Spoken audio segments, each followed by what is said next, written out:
नमस्कार, capital TV का खास शो 24 करंट विपक्ष बेदम देख रहे हैं आप। मैं हूं आपके साथ पूजा। लोकसभा चुनाव के बाद से ही विपक्ष के लोग नैरेटिव फैला रहे थे कि नरेंद्र मोदी की पॉपुलैरिटी कम हो गई है, मोदी का जादू खत्म हो गया है। पर एक बार फिर से विपक्ष बेदम हो गया।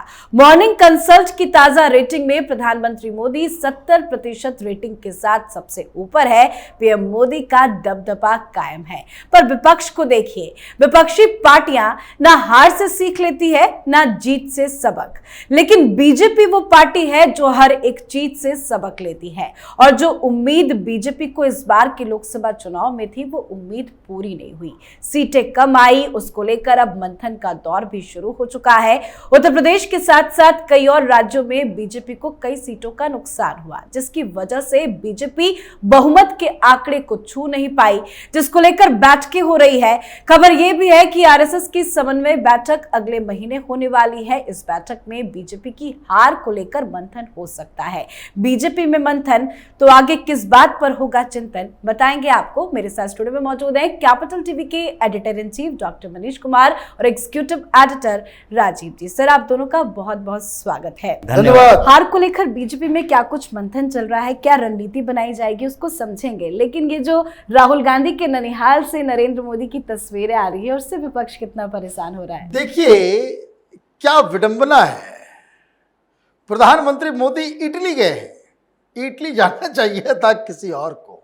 सपना संयोजे ये लोग कि प्रधानमंत्री बनेंगे राहुल गांधी।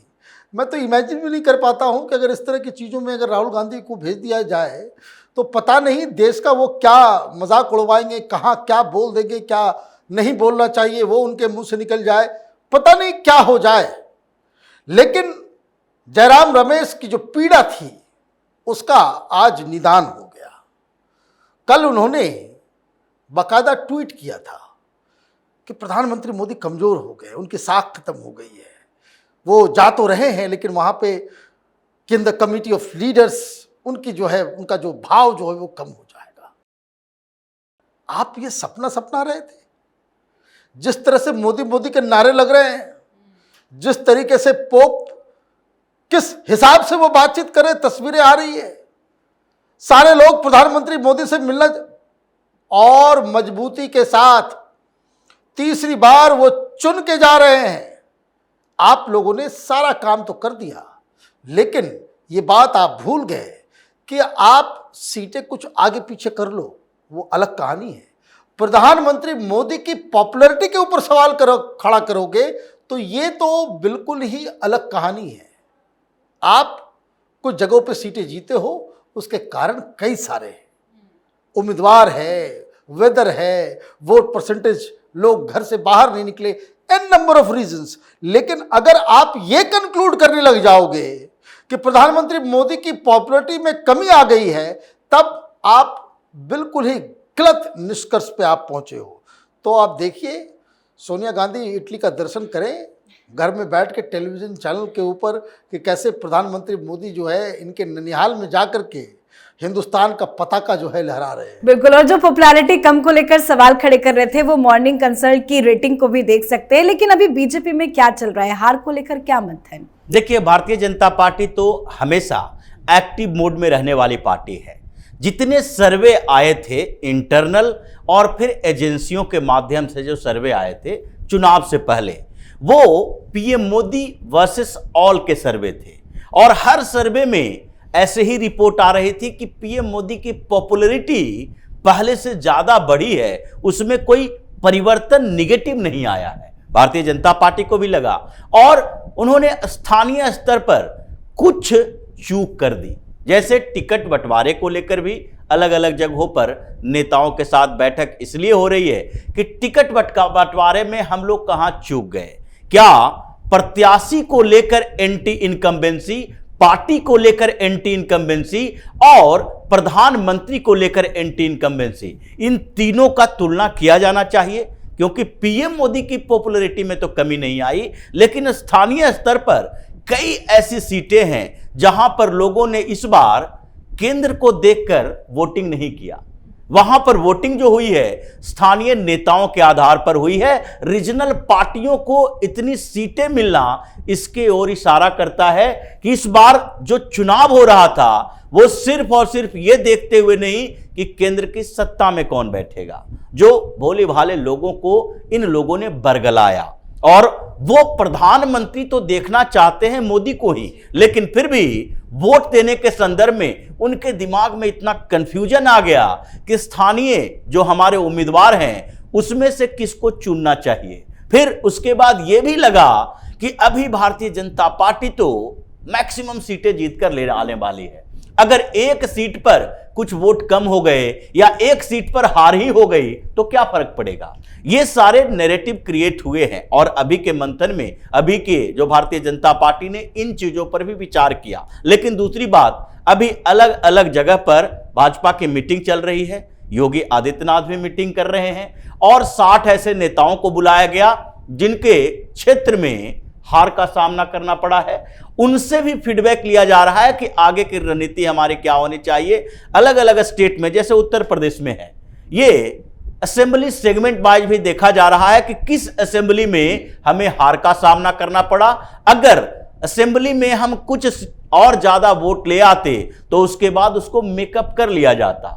आपस में हम लोगों के बीच कोऑर्डिनेशन की कमी क्या रही है, कई ऐसे मामले हैं जिस पर चर्चा जारी है। लेकिन भारतीय जनता पार्टी ये चर्चा तो कर रही है। जहां तक कांग्रेस का सवाल है, विपक्ष का सवाल है, वो क्या कर रहा है। कांग्रेस में तो ऐसी स्थिति हो गई है कि राहुल गांधी के खिलाफ कांग्रेस के कुछ बड़े नेता आ चुके हैं मैदान में। उन लोगों ने चैलेंज करना शुरू कर दिया कि ये कौन सी पार्टी है जिसके नेता हार का जश्न मनाते चल रहे हैं।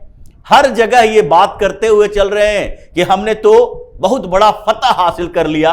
भाई 99 सीटों पर आपने जीत दर्ज की और उसमें भी हर जगह बैसाखियों का सहारा लेकर। वो बैसाखी खिसकी नहीं कि फिर आपकी औकात 40 सीटों की हो जाएगी। तो ऐसे में आपको अभी मंथन करना चाहिए इस बात को लेकर कि हम उत्तर प्रदेश में अगर 80 लोकसभा सीटें हैं तो हम 6 से 60 की बात कैसे सोच रहे हैं। उसी तरीके से 15-16 स्टेट में आपका खाता तक नहीं खुला, वहां की चर्चा क्यों नहीं कर रहे हैं। कर्नाटक में आपकी सरकार, तेलंगाना में आपकी सरकार, हिमाचल में आपकी सरकार, लेकिन फिर भी वहां नतीजे किसके पक्ष में आए, भारतीय जनता पार्टी के पक्ष में आए। इन चीजों पर चर्चा करने के बदले राहुल गांधी घूम घूम कर ऐसे जश्न मना रहे हैं जैसे कि उन्होंने बहुत बड़ी जीत हासिल कर ली है। इस बात को लेकर काफी विद्रोह है। पार्टी के नेता चिंतित हैं कि अगर राहुल गांधी का यही रवैया रहा तो फिर आगे 20, 25, 30 सालों तक भी कांग्रेस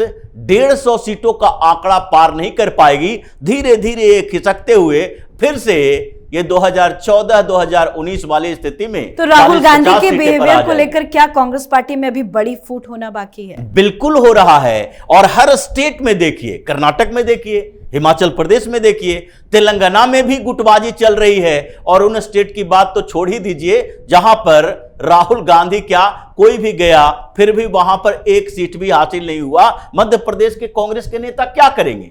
क्या वो जानते हैं कि आगे उनका भविष्य क्या होगा?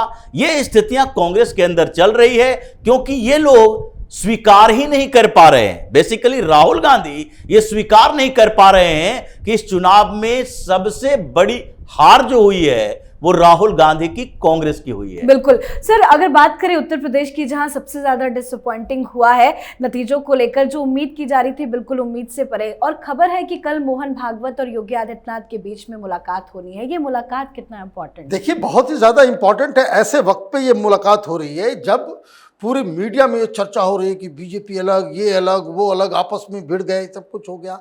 बेकार की चीजें हैं वो सब। राष्ट्रीय स्वयंसेवक संघ और उसके तमाम संगठनों में फैसले सड़कों पर नहीं लिए जाते। आराम से बातचीत होगी, गुनहगारों को ढूंढा जाएगा। एक बात जो समझ में आ रही है कि वो एक इंटरनल सबटाज जो नेताओं को मीटिंग में बुलाया जा रहा है, जिनसे पूछताछ की जा रही है कि आप अपने अपने इलाकों में हारे तो हारे कैसे, आपकी नजर जमीन पे क्यों नहीं थी। ये सारे लोग आजकल हुआ क्या है, बीमारी बीजेपी के अंदर, वो ट्विटर पे ज्यादा रहते हैं। इनको ये खबर क्यों नहीं थी कि गारंटी कार्ड जो है वो बांटा जा रहा है, लाख रुपए दिया जा रहा है। ये कहा जा रहा है कि भाई वहां पे 1 तारीख को जो है 8,500 रुपए खटाखट घुसने वाला है। ये दलितों के मोहल्लों में जाकर के संविधान का पहला पेज दिखा करके बताया जा रहा है कि भाई मोदी आएंगे तो इस बार हटा देंगे संविधान को, बाबा साहब जो संविधान बनाए उसको हटा देंगे। कारण इसका इंपैक्ट आप देखिए, मायावती ने क्या कहा? मायावती ने कहा कि हमारे वोटर्स को भी इन लोगों ने बरगलाया है। यह चिंता का विषय है कि हमारे वोटर्स जो हैं वो ये इंडी गठबंधन के पास क्यों गए। यही सब कारण है। आपने पैसे दिए, आपने लोभ दिया, आपने लोगों को बरगलाया, आपने जो, लेकिन दिक्कत क्या है कि ये सारी चीजें इलेक्शन के बाद सामने क्यों आ रही है। वो कौन लोग थे जिनको जमीन पे आंख नाक कान लगा करके रहना था, उनको पहले ही मालूम होना चाहिए था कि इस तरह की चीजें हो रही है, गारंटी कार्ड बांटा जा रहा है, ये किया जा रहा है, वो किया जा रहा है। तो ये तमाम चीजें जो हो रही है, मुझे लग रहा है कि ये अच्छी बात है। पार्टी की सीटें कम आई है, उसके ऊपर चिंतन हो रही है, वो सही दिशा की ओर पार्टी जाएगी। कुछ लोग कहने में अहंकार है, कुछ ये है, ये सारी चीजें ये पब्लिक कंजम्पशन के लिए इस तरह के बयान से बचना चाहिए। सही अवलोकन जो है फ्री एंड फेयर तरीके से कमरे के अंदर बैठ के उसके ऊपर डिबेट डिस्कशन करके सही कारण, सही सवाल और सही बीमारी का अगर आप पता नहीं लगा पाएंगे तो आप सही इलाज नहीं कर पाएंगे, और ये बहुत ही जरूरी है। रही बात विपक्ष की और इस तरह का जो प्रपंच चल रहा है, उनको रहने दीजिए, उनको इस खुशफहमी में जिंदा रहने दीजिए कि उनकी जीत हो गई है।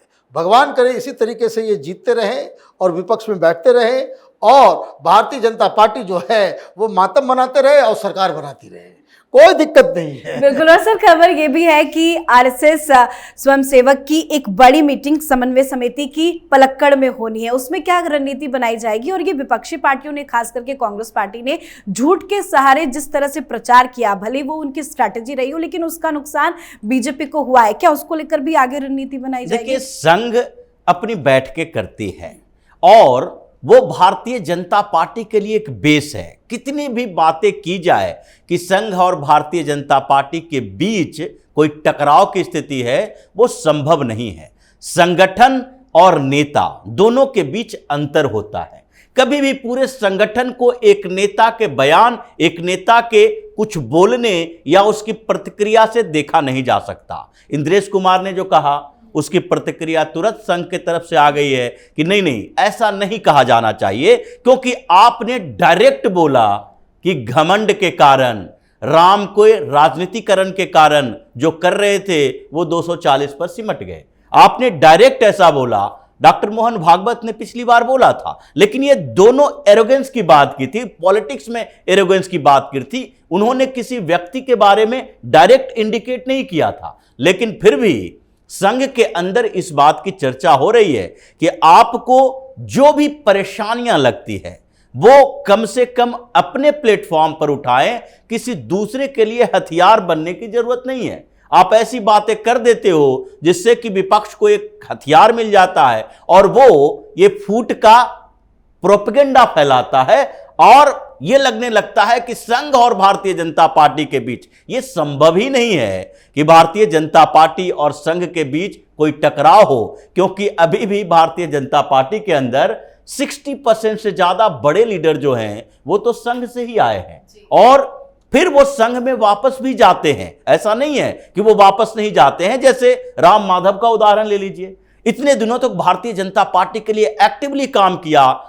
नॉर्थ ईस्ट में भारतीय जनता पार्टी को यहां तक पहुंचाया, जम्मू कश्मीर के प्रभारी रहे, कई राज्यों के प्रभारी रहे, लेकिन जब संघ को जरूरत हुई कि अभी राम माधव को फिर से संघ के संगठन में काम करना है, वो वापस चले गए, फिर से कभी आ जाएंगे भारतीय जनता पार्टी के लिए। तो ये जो केरल में हो रही है बैठक, ये तो इस ओर इशारा है कि अब केरल में बड़ा होने वाला है।